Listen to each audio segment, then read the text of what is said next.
Complètement. Et en termes d'aliénation à titre individuel, avec un impact sur la vie de ces gens-là, mais aussi l'aliénation de l'ensemble de la société, il y a une autre forme d'extractivisme dont il faut parler quand même dans cette séquence. Ce sont les matières premières. Donc tu vas aussi sur le terrain pour cela. Dis-nous concrètement comment ça se passe, ce que tu as observé, parce qu'on sait qu'on va aller chercher ces fameuses terres rares. Éclaire-nous, s'il te plaît, sur la réalité sur le terrain. Alors, c'est vrai que les terres rares sont devenues presque des chimères, des trucs mythiques. On pense qu'à ça. Il y a aussi des matières premières beaucoup plus terre à terre, pour ainsi dire, comme le cuivre, l'étain, le lithium. Alors, je vais pas faire toute le tableau périodique. Le tableau périodique. Voilà, mais en même temps, effectivement, il y a des matières qui sont stratégiques et qui constitue, si vous voulez, la base du fonctionnement de cette intelligence artificielle. Parce que, finalement, l'intelligence artificielle, si on a ChatGPT sur notre smartphone, ce smartphone a besoin, exemple, de batterie au lithium. Et le lithium, il faut l'extraire quelque part. Et donc là, la première chose, c'est pas la première chose, mais relativement trop tôt dans notre travail, on s'est rendu compte qu'il y avait une superposition géographique entre les lieux dans lesquels on trouvait les travailleurs nucléiques, je veux dire, et des lieux dans lesquels on assistait à des formes d'extraction minéraire. Je vous donne quelques exemples. En 2018, j'étais en Bolivie. La Bolivie dans laquelle effectivement j'ai interviewé un certain nombre de personnes qui entraînaient des intelligences artificielles et faisaient des tâches surtout de traduction.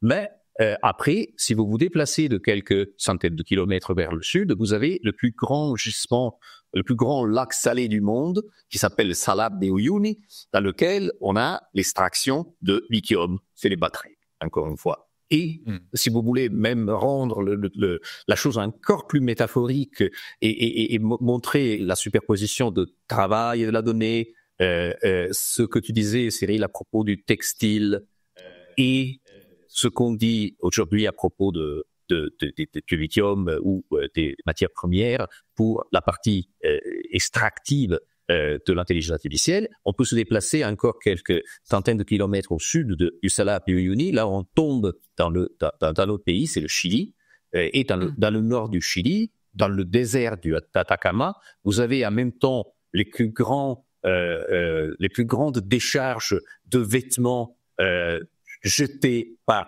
des gens du nord du monde, surtout les États-Unis, mais vous avez aussi d'énormes centres de données, parce qu'il y a aussi des activités scientifiques qui se déroulent là-bas, mais vous avez aussi d'énormes lacs salés, et à côté de ça, on a des usines de production de lithium. Parce que, et après, vous disiez au début, de manière un peu évocatrice, tu tombes, puis tu rentres dans les mines.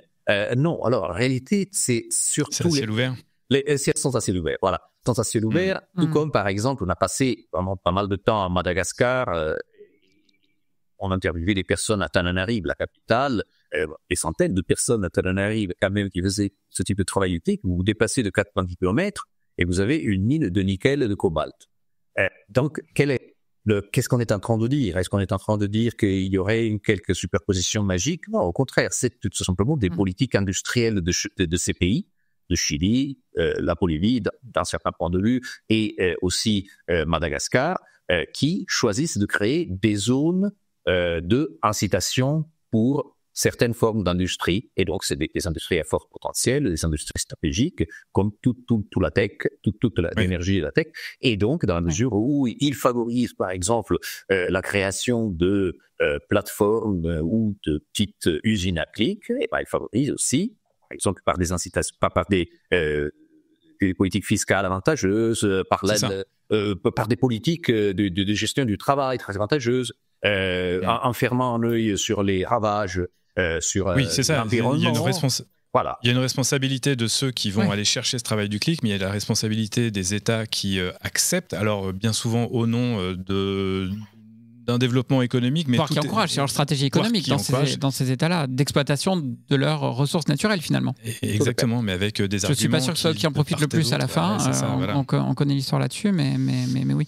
Rappelons un petit truc quand même, Antonio, c'est qu'on fait porter le chapeau là à l'IA, mais en vérité c'est tout le numérique. En tout cas, pour la partie extractive des ressources naturelles, c'est tout le numérique. Le moindre serveur pour diffuser des vidéos de petits chats sur YouTube, pour écouter ce podcast. La dalle de ton écran. La moindre dalle de l'écran, etc. C'est dans tout ça qu'il y a des minerais. Alors peut-être que ça accélère avec l'IA, mais en fait, c'est tout le numérique finalement qui est concerné. C'est ça. On enregistre ce podcast en 2025 et il y a quelque chose qui s'est passé entre-temps, le changement de paradigme dû effectivement à la généralisation des grands modèles à la ChatGPT. Et ça veut dire grosso modo que tout ce qui auparavant était le numérique, aujourd'hui est devenu l'IA. Et c'est pas seulement une question de langage, de stratégie de langage ou de stratégie marketing, c'est que on est en train de fourrer de l'IA dans n'importe quel produit informatique pour faire court. Et que c'est difficile, effectivement, de ne pas avoir aujourd'hui une solution numérique qui, comme faisait d'un temps, est basée sur, que sais-je, des règles. Non, aujourd'hui, c'est basé sur des données. Et quelle est la différence? La différence, c'est qu'auparavant, un logiciel apprenait à faire sur la base d'un certain nombre de règles qui étaient codées. Et aujourd'hui, par contre, elle apprend à force de regarder des données et à force d'apprendre des données qui sont des exemples qui sont considérés comme la réalité du terrain, la réalité des usages. Voilà. Donc, ça, c'est, de ce point de vue-là, désormais, les deux choses sont en train de converger. Une toute dernière question sur cette partie-là. Est-ce que le caractère extractif dans les mines des ressources naturelles de la Terre a quelque chose de propre au numérique et à l'IA? Ou après tout, je vais le dire de façon un peu directe, c'est la marche industrielle du monde qui se poursuit. Et puis depuis qu'il y a l'industrie, oui, on exploite des ressources minières et on extrait des ressources de la Terre. Qu'est-ce qu'il y a de spécifique au numérique finalement dans cette extraction? Alors, il y aurait certains collègues, surtout d'Amérique latine, où la notion d'extractivisme a été développée déjà le siècle passé, qui dirait que, en effet, c'est toujours la même histoire et que finalement, c'est aussi la même histoire depuis 5 siècles. C'est-à-dire, dans leur cas, depuis les grands voyages d'exploration et la colonisation occidentale vers la rue vers l'or. Oui, voilà. Commencer là, peut-être. Et donc, on se retrouve finalement dans la continuité de cette logique.